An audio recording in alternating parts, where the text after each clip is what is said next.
Welcome to this month's Flying Razorback Report. I'm Tech Sergeant Chauncey Reed. In this edition, airmen assist with hurricane relief efforts and members dragon boat race for a good cause.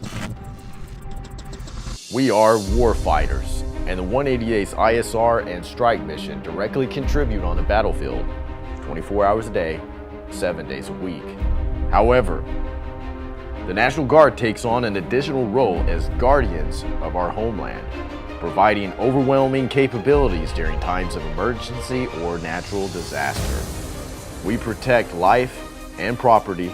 We preserve the peace, order, and public safety in our communities. Go to Sir P. Is there anybody in there? We are your neighbors, your friends, your brothers and sisters. Directly after Hurricane Harvey struck, the 188th was called into action to help their brothers and sisters in Texas. They jumped into action with the Arkansas Unclassified Processing, Analysis, and Dissemination Station, or UPAD. Intelligence, surveillance, and reconnaissance analysts translated their warfighting skills into humanitarian aid and began analyzing imagery to assist the emergency workers on the ground. At first, I thought I was going to be sent to Texas, to Austin, to be on the ground for Harvey. Finally, they said, we can do everything we need to do from here as long as we get it set up. And within 3 days, we had all these computers, we had all of our people together, we had analysts on orders, and everyone was ready to go and just take on whatever they gave us. As Hurricane Irma approached the U.S. Virgin Islands and Puerto Rico, they refocused their efforts on the islands. We look at imagery from Civil Air Patrol, imagery that we get from a website called NOAA that's a weather app. We've been looking around how much of the island is affected. What can FEMA do for these people? Where are the flood zones? Where are the escape routes? All of this information goes into what they call a product. Daily briefing packets that contain imagery and situational awareness info for the area. Okay, for an example, yesterday we got tasked with looking at imagery, and we were supposed to find all the shelters on St. John and St. Croix in the Virgin Islands. They wanted to see how much debris was around each shelter, so when people went to take shelter, if the winds were to pick up, are they going to get hit with debris? So a typical product was us taking several snapshots of all the shelters, putting them in a PowerPoint, and report that up the chain, so they had awareness.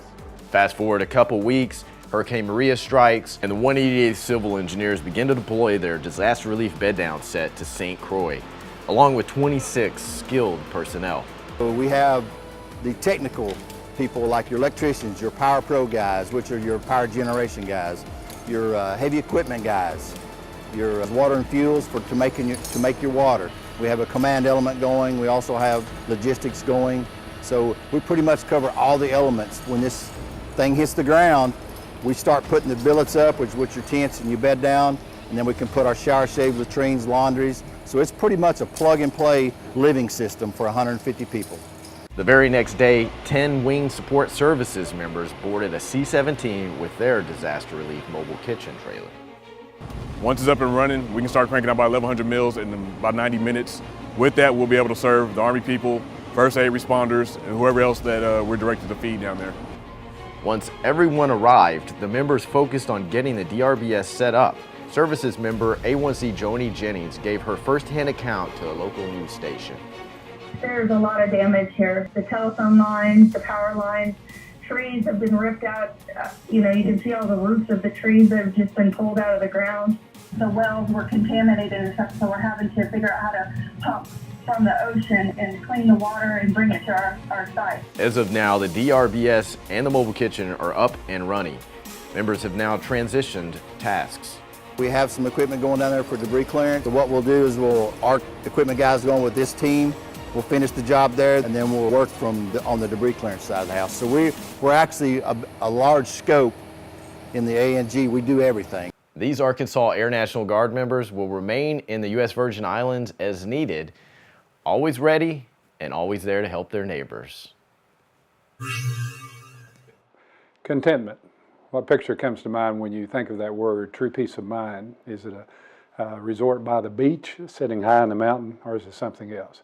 Contentment, true peace of mind isn't going to a different place. It's being right where you are and realizing that there's a God in heaven who loves you very, very much and has a plan for your life. For me, as I've looked at it through the years, I realized that he knows everything about me. He is a sparrow watching, hair counting, tear catching God.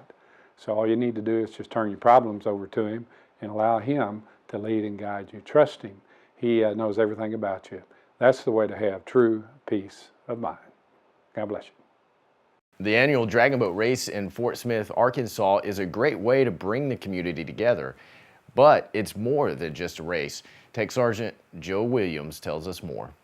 A friendly competition on the water is a great way to bring the community together. Who's having a good time so far? Make some noise. But the River Valley Dragon Boat Festival is for a more noble cause. The Dragon Boat was an idea conceived by the First National Bank to get the community together and help sponsor and fundraise for the Hamilton House. The Hamilton House is a child abuse trauma center and advocacy group in Fort Smith that provides legal and health services for women and children who are victims of violence. 188th members participated in the event, building a healthy relationship with the community while giving back. Beyond just camaraderie and fun, and it's an absolutely great event, it's showing the people of Fort Smith that the 188 is still here and we're still going strong.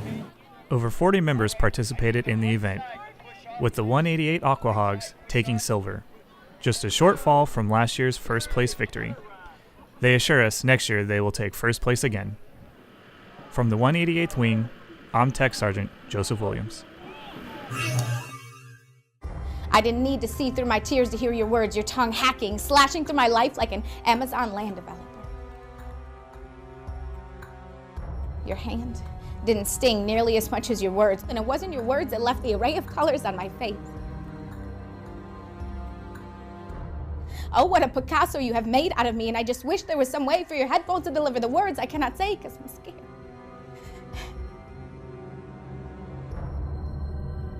I've had all I can handle. I can't do this anymore. I can't do you anymore.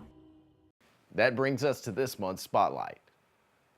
I'm Senior Airman Matthew Matlock. I'm a broadcast specialist at the 188th Wing Public Affairs Office.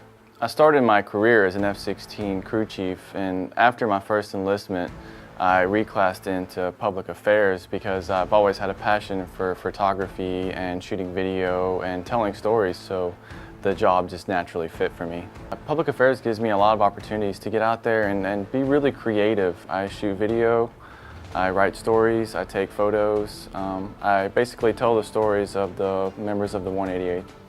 Usually when I'm not at work, I'm still behind a camera at home. You know, I enjoy photography a lot, so I'm always out traveling around shooting sunsets, waterscapes, mountainscapes. I always enjoy capturing the moment and telling a story through photography or video. But I also enjoy hiking and camping and anything outdoors. I really enjoy being outside.